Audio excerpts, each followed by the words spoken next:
देखिए, मैं तो जावेद साहब के साहस को नमन करूंगा और उन्होंने एक सच्चे भारतीय होने का, एक बहादुर भारतीय होने का परिचय दिया है। पाकिस्तान की धरती पर जाकर उन्होंने ये बात कही, बहुत बड़ी बात है। उन्होंने कहा हम तो अपने देश के अंदर नुसरत फ़तेह अली खान साहब के और मेहंदी हसन साहब के बड़े बड़े शो करवाते रहे हैं, लेकिन आप लोगों ने लता मंगेशकर को कब बुलाया, उनके कितने शो कराए, ये बहुत बड़ी बात है। उन्होंने कहा कि मुंबई के ऊपर जो हमला हुआ, उस हमले के जिम्मेदार लोग, वो आतंकवादी आपके देश में खुलेआम घूम रहे हैं।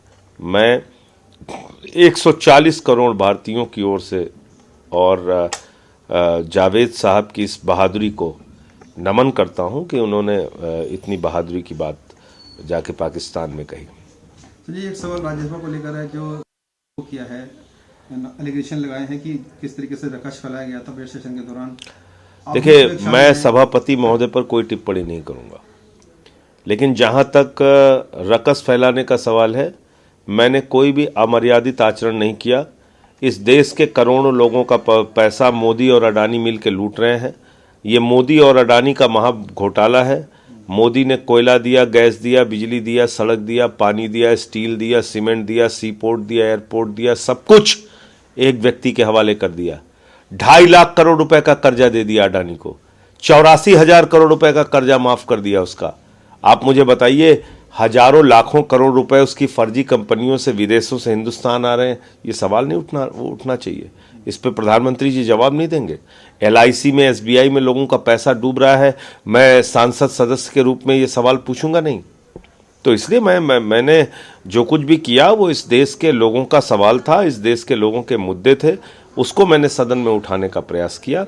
आज भी सरकार JPC बनाए और हम अपनी डिमांड पे अड़े हुए हैं। JPC बनानी चाहिए सरकार को। अगर मोदी जी ने कुछ गलत नहीं किया है तो JPC बनाए। बाकी जो प्रिविलेज कमेटी को रिकमेंड किया है सभापति महोदय ने, मामला जब प्रिविलेज कमेटी बुलाएगी, नोटिस कोई आएगा तो वहाँ जाके हम जवाब देंगे। और वहाँ भी हमारा यही सवाल होगा, एक ही सवाल होगा, अडानी पे JPC कब बनेगी? 12 लोग इसमें उन्होंने नाम दिए हैं। 12 करना इस तरीके से, देखिए 12 हो या 122 हो, महत्वपूर्ण वो नहीं है। महत्वपूर्ण है कि मुद्दा क्या था। मुद्दा था अडानी का महाघोटाला। इसमें सभापति महोदय से तो कोई लेना देना नहीं है। सभापति महोदय का हम सारे लोग सम्मान करते हैं, उनके प्रति कोई हमने अमर्यादित आचरण नहीं व्यक्त किया। जो भी व्यक्त किया वो सरकार के खिलाफ किया, वो नरेंद्र मोदी जी के खिलाफ किया, भारत के प्रधानमंत्री के खिलाफ किया, क्योंकि वो अडानी पर कुछ नहीं बोल रहे थे। सभापति जी से तो कोई बात नहीं है। हमने जो भी बात उठाई, जो भी मुद्दा उठाया, वो अडानी के और मोदी के महाघोटाले पर उठाया, और जो हमारा डेमोक्रेटिक और कॉन्स्टिट्यूशनल राइट है। संजय जी, मनीष सिसोदिया को लेकर भी लगातार बीजेपी हमलावर हो रखी है। उनका कहना है कि तमाम जो आरोप लगे हैं CBI ने बुलाया है, लेकिन मनीष जी कई कहते हैं कि बजट मुझे बनाना है और मुझे थोड़ा समय दिया जाए। लेकिन बीजेपी को कह रहे कि ये सिर्फ टाइम किल कर रहे हैं, बचना चाह रहे हैं। नहीं, मैं तो एक सवाल कर रहा हूँ, हजारों करोड़ की लूट हो गई, अडानी का इतना बड़ा महाघोटाला हो गया, CBI कहाँ सो रही है? कहाँ है ED? कहाँ है इनकम टैक्स डिपार्टमेंट? कहाँ है SEBI? कितनी कार्रवाई हुई उसके खिलाफ? अभी 72 प्लॉट आवंटित करने का मामला एक मंत्री के खिलाफ आया, राकेश सचान के खिलाफ, उत्तर प्रदेश का मामला। कितनी CBI गई, कितना बुलडोजर पहुंचा उसके घर पे? तो विपक्ष के लोगों को सिर्फ परेशान करना है, ये पूरा देश देख रहा है। मनीष सिसोदिया जो दिल्ली के लाखों बच्चों के लिए काम कर रहे हैं, उनको आप CBI का नोटिस भेजते हो। अडानी जो लाखों करोड़ का घोटाला कर रहा है, उसको आप आवभगत करते हो, स्वागत करते हो, क्योंकि वो भारतीय जनता पार्टी के खजांची के तौर पे उनको पैसा दे रहा है।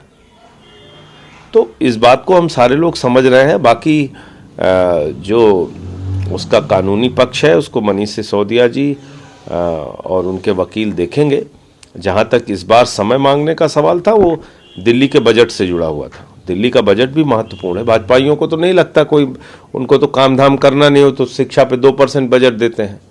केंद्र की सरकार ने शिक्षा पे 2% बजट दिया, स्वास्थ्य का बजट कम कर दिया, शिक्षा का बजट कम कर दिया, 2% बजट देते हैं। मनीष सिसोदिया को तो काम करना है ना, इसलिए उनको समय चाहिए बजट बनाने के लिए। तो इसलिए उन्होंने जो समय मांगा है इसमें कहीं कोई भागने और जाने की बात नहीं है। Sanjay ji sir, MCD election, कल इलेक्शन होने आ रहा है दोबारा से, क्या लगता है कि सुप्रीम कोर्ट का आदेश भी भाजपाई नहीं मानेंगे तो फिर आदमी कहाँ जाएगा ये सोचना पड़ेगा। मुझे तो लगता है कि कल चुनाव संपन्न हो जाना चाहिए। क्योंकि उन्होंने कह दिया कि जो नॉमिनेटेड मेंबर है वो वोटिंग नहीं करेंगे। हाँ, बिल्कुल साफ, नॉमिनेटेड मेंबर वोटिंग नहीं करेंगे। ये भी साफ हो गया कि मेयर के अलावा कोई चुनाव पीठासीन अधिकारी नहीं करा सकती। बावजूद इसके कल क्या होता है देखते हैं। नमस्कार, मैं हूं मानक गुप्ता। अगर आपको हमारा ये वीडियो पसंद आया हो तो इसे लाइक और शेयर जरूर करें, और हाँ, हमें सब्सक्राइब और फॉलो करना ना भूलें ताकि आप देश और दुनिया की कोई खबर मिस ना करें। तो जुड़े रहिए हमारे साथ और देखते रहिए News 24।